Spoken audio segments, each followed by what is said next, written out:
Hi guys, and welcome to another video. Today, I kind of want to talk about trucker etiquette and some of the things that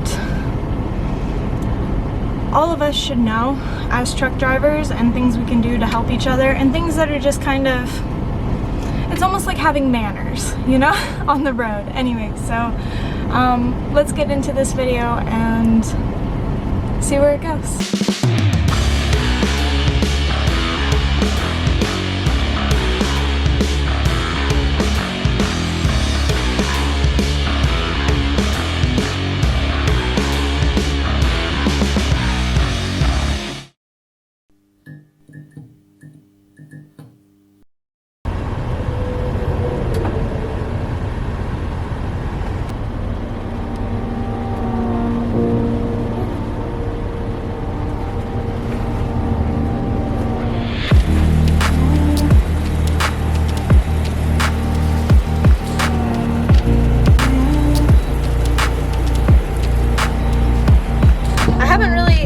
A good place to stop and talk today. Every place has been kind of packed, and anyways, I figured now is probably a good time to talk about some of the things, trucking etiquette, especially things having to do with the truck stop, since that's where I am. And I just fueled, and oh my gosh guys, I felt like I was at a water park. Because like I was standing in water and my shoes are not waterproof, and I was like, oh. So they feel pretty good right now. I'm about to take my shoes off, and actually BKM is going to take over in a little bit. Anyways, so first things first, number one, when it comes to truck stops and the fuel island, generally, when you pull up to fuel, you have about 10 to 15 minutes in that space. And then for people who don't know and aren't like truck drivers, there's a line in front of the fuel island that you pull up to after you're done fueling.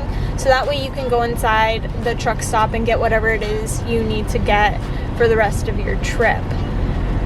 And so generally, like both of those spaces, you get 10 to 15 minutes in the island itself, and then 10 to 15 minutes in front.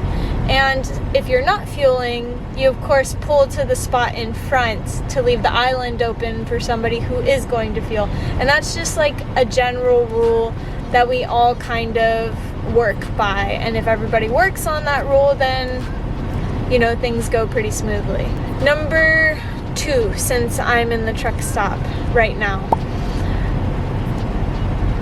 when it comes to backing at night, some things that some truck drivers do to help other drivers is to turn off their headlights when somebody's backing. So whether or not you're parked in a spot already, or you're that person who is still searching for a spot and have to wait for somebody to park in their spot, then turning off your headlights in a sense kind of lets that person know it's okay, like take your time backing, I'm trying to help, you know, kind of thing. Like they're turning off their lights so the person backing can see better, because it kind of creates a glare when somebody has their headlights at you, and it makes it hard for you to, sorry, I keep watching the people go past me because I'm like always afraid they're gonna hit my front end.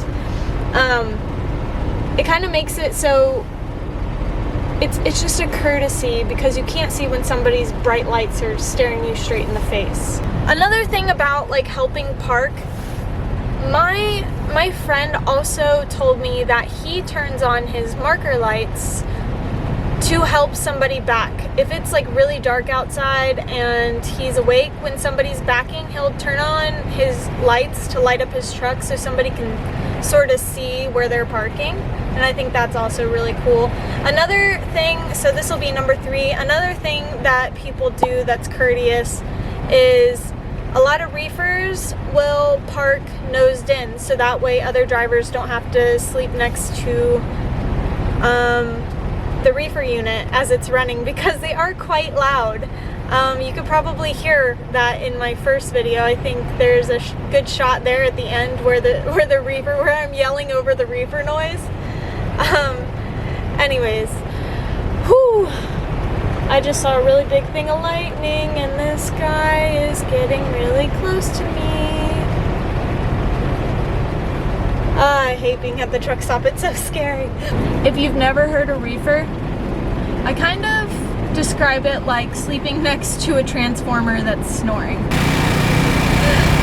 I guess let that image sink in just a little bit. And it kind of shakes you too, it like shakes your chest because it's such a low grumble. Anyways, it is raining crazy here. Let me show you guys this.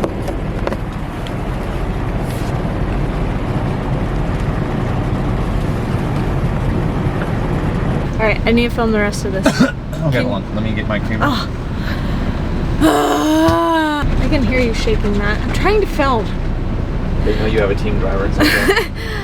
Okay, so now that BKM is back and we've been here for a little bit, actually we've only been here for like 5 minutes in this space, I'm going to get on down the road and we can talk a little bit more about this in a little bit.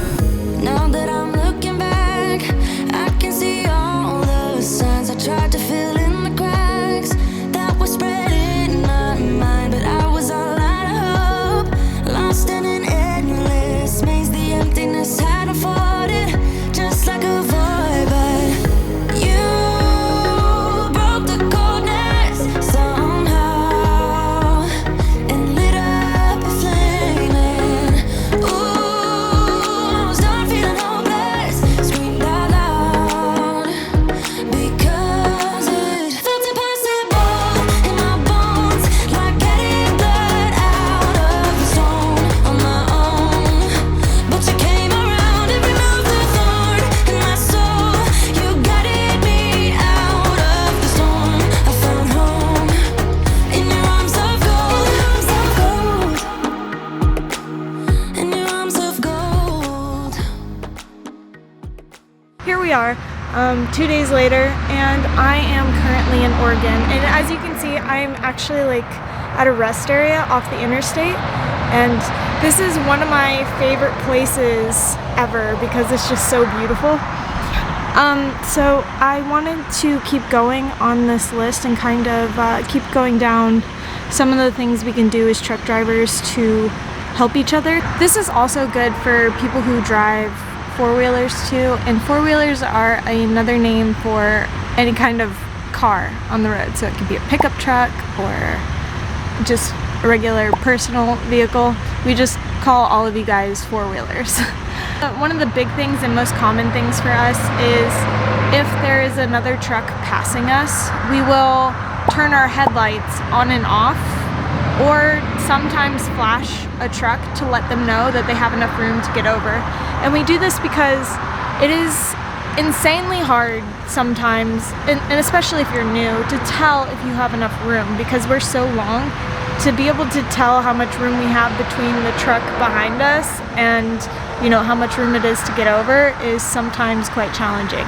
So you'll see us do this at night. And then the biggest thing is once the truck gets over, and this should be number 5 because it should be a totally separate point on its own, is using our thank you lights. So like we use either, I guess for people who drive personal vehicles, it's the marker lights on our truck. We have an ability to turn them on and off, and so we kind of call it like our thank you lights in a sense. So we just flash our marker lights at the other truck, and it kind of looks like we're turning our four-ways on to people behind us, because some trucks only flash like a couple of the brake lights, and some trucks are able to like flash all their lights. And this is important because it's acknowledging the effort the other trucker put into helping another one, if that makes sense. So like it's important to communicate with each other and appreciate each other. So I think that's important, and it's actually becoming less common, which I find to be kind of upsetting to me. So please guys, let's be more compassionate towards each other. Another main thing that I think is extremely important is we put our four-ways on or our hazard lights on when we're slowing down significantly. So if we are on the interstate and traffic is coming to a stop for an accident or just slowing down quite significantly, we'll put our four-ways on to let other trucks behind us know that we're slowing down, to give them time to slow down, because we need a great distance and a lot of time sometimes to get this truck to stop. So if you see us putting our four-ways on, that means we're slowing down, so you probably should too. And then if you are worried about the space behind you and there's a truck behind you and you want to let them know that we are slowing down, you can put your four-ways on as well. And that just helps us. So another thing that we do, just truck drivers in general, we move over for anybody on the side of the road. So no matter what it is on the side of the road, whether it's an emergency vehicle or not, we move over. So especially other trucks. We are very big vehicles. We also take up all of the shoulder. So when we pass vehicles, you can feel it in your chest when you get passed by like a big truck, because we just have, it's a lot of weight moving beside you. And it's also very scary because we could potentially hit somebody on the side of the road very easily. So if you see something on the side of the road and you see like a truck in front of you in the slow lane, back off and flash your lights at them. Let him know, him or her, know that it's okay to get over. You know, showing that you understand what they're trying to do helps a lot. And then that's another reason we would like flash our marker lights or our thank you lights. Last but not least, we like to look out for other drivers. So out here we're a family, so when it comes to merging or helping other trucks get out of the way of things, we tend to slow down for each other and signal each other to get over. So if there is a significant traffic jam where there's a lot of merging happening, you will more than likely see big trucks let other big trucks in.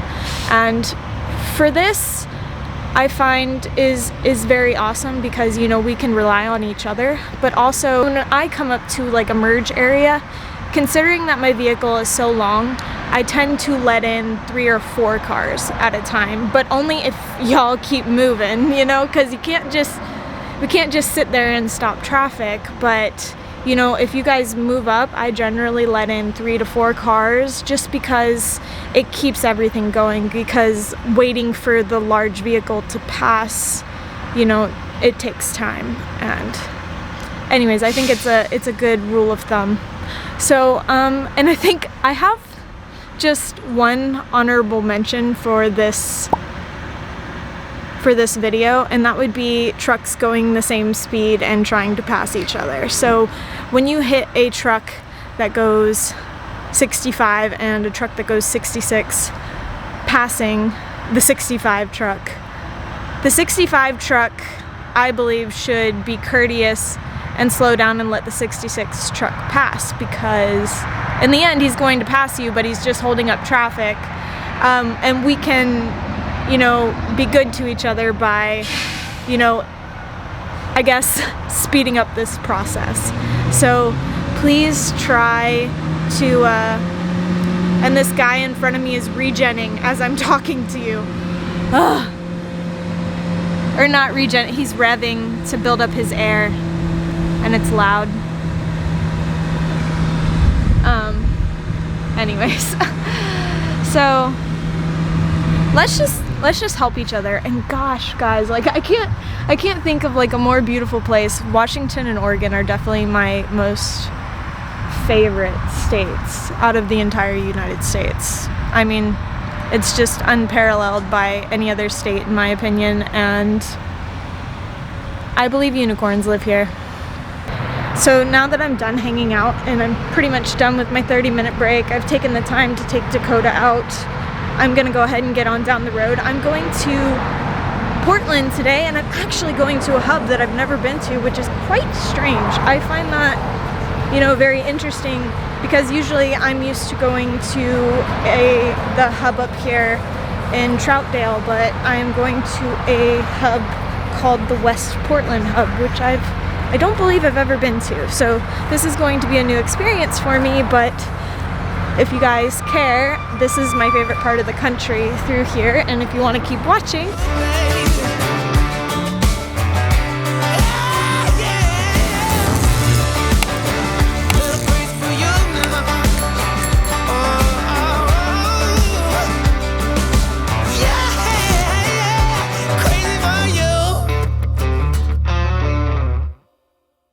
now that BKM is back and we've been here for a little bit, actually we've only been here for like 5 minutes in this space, I'm going to get on down the road and we can talk a little bit more about this in a little bit. Okay, bye. Or bye. Let's drive? What should I say? It's morphin' time.